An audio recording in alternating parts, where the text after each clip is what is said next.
The premise of the script, though, it's like, you know, this woman who engages in somewhat self-sabotage and self-deprecating behaviour. Is that a character you created, or like, I mean, you know, the standard Or am I just desperately insecure? Is that the question? Yeah. Okay. No, the character comes from sort of a myriad of observations that I've had with myself and my friends, where what I think is funny about ladies and their main phobias or issues is they self-sabotage. Like, they're fine. You know, for all intents and purposes, there's so many like really pretty, cool girls that are in a tornado of anxiety about nothing. And I find that really interesting for some reason. And I don't know whether it's, you know, I also find like the idea of feeling like something's wrong and then putting a Band-Aid on something that's not even an issue, you know. So having this sort of manifestation of a Band-Aid on Michaela, this sort of, you know, girdle that like it's gonna fix everything, or the Dairy Busters, popping that because it's like my stomach gets fat and bloated, but like if I take these pills, it, you know, then I can still drink milk. It's like, just don't fucking drink milk and just like work out if you're not feeling so good about your body. You know, whatever it is, those simple solves are such huge hurdles.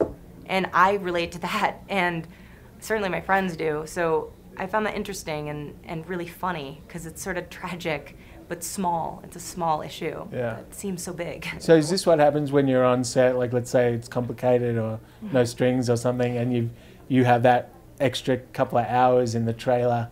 Are you working on other projects like at the same time? Can you do that? Throughout my like miniature career, I feel I'm always on set. I like to be on set as much as possible because that's where I've learned almost everything. Being there, you know, it's like I've never directed before, but I've certainly been in deep on in the machine, you know. So it's like I've seen it all. You know, it's like, oh, we could put a tween in there. We're gonna cover it like this. We're gonna go pop pop. We're gonna, can we get a dolly? Can we just get a slider and put it in the thing? You know, it's like all that stuff. It's like I already knew all of that. You know, and I also have been on the other side, so I understand. I think I learned my biggest lesson as an actor directing because I realized that we don't matter that much. You know what I mean? It was kind of like, okay. So we're just like. If there's like there's a million things and we're just like one thing. We're just like lights. Was there a specific director that you'd worked with whose mood you wanted to try and Not emulate? necessarily, because I was especially working with actors, I wanted to do it my own way because I feel like